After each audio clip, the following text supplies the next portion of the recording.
Dozen పెళ్లిళ్లు, ఆపై వేధింపులు. పెళ్లిళ్ల పేరుతో పురుషులు మోసపోతూనే ఉన్నారు. ఒకప్పుడు పురుషుడు 2 పెళ్లిళ్లు చేసుకుంటే పెద్ద నేరంగా భావించేవారు. సమాజం, బంధువులు అతనిని దూరంగా ఉంచేవారు. కానీ నేడు సీన్ రివర్స్ అయింది. 3 ముళ్ల బంధానికి విలువ లేకుండా పోయింది. డబ్బు ముందు వివాహ బంధం వెలవెలపోయింది.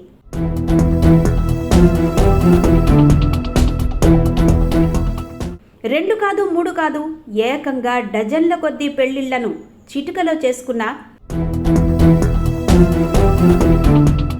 కోనసీమ జిల్లా రామచంద్రపురంకు చెందిన నీలిమ కుటుంబాన్ని కఠినంగా శిక్షించాలని బాధిత బృందం కోరింది.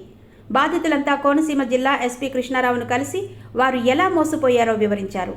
కొవ్వూరు, పాలకొల్లు, నరసాపురంకు చెందిన 3 బాధిత పెళ్లి కొడుకులు కుటుంబాలతో కలిసి ఎస్పీ కృష్ణారావుకు ఫిర్యాదు చేశారు. అంబేద్కర్ కోనసీమ జిల్లా రామచంద్రపురం పట్టణానికి చెందిన భేతి నీలిమ, ఆమె తల్లి వీరలక్ష్మి మరియు రామకృష్ణలు విడాకులు తీసుకున్న ధనవంతులైన పురుషులను ఎంపిక చేసుకుని పెళ్లి పేరుతో వలవేసి ఆపై వారి వద్ద లక్షలు కాజేసి ఆ తర్వాత వారిపై కేసులు పెట్టడం వృత్తిగా మార్చుకున్నారు.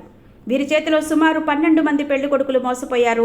లక్షల కొద్దీ డబ్బు, బంగారం, విలువైన వస్తువులను పోగొట్టుకున్నారు. రాను రాను వీరు చేస్తున్న మోసాలు ఒక్కొక్కటిగా బయటకు రావడంతో నీలిమ కుటుంబ సభ్యులు అజ్ఞాతంలోకి వెళ్లిపోయారు. బాధితులంతా కలిసి పూర్తి వివరాలు తీసుకుని తాము పోగొట్టుకున్న డబ్బును మాకు ఇప్పించి కేసుల నుండి విముక్తి కల్పించాలని ఎస్పీని కోరుకున్నారు. అంతేకాకుండా ఇంకెవ్వరూ మోసపోకుండా ఈ కుటుంబాన్ని కఠినంగా శిక్షించాలని వారు డిమాండ్ చేశారు. దీనిపై ఎస్పీ దర్యాప్తుకు ఆదేశించారు. అతి త్వరలో ఈ కేసును ఛేదించి బాధితులకు న్యాయం చేయాలని రామచంద్రపురం పోలీసులకు కేసును బదిలీ చేశారు.